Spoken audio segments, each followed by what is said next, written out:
The Lord is saying,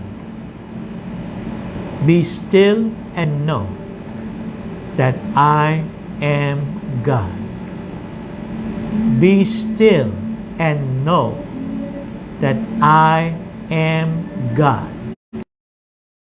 Be still and know that I am God. And I am ending this pandemic, and I will give you full restoration because I care for you, my children. I care for you, my children, abundantly, beyond all that you can ever ask or imagine. Full restoration shall come to you. Thus saith the Lord. Amen. Amen. Hallelujah. Hallelujah. Hallelujah. Thank you, Let's Lord. lift our hands to heaven right now and just thank the Lord. Thank you, Father.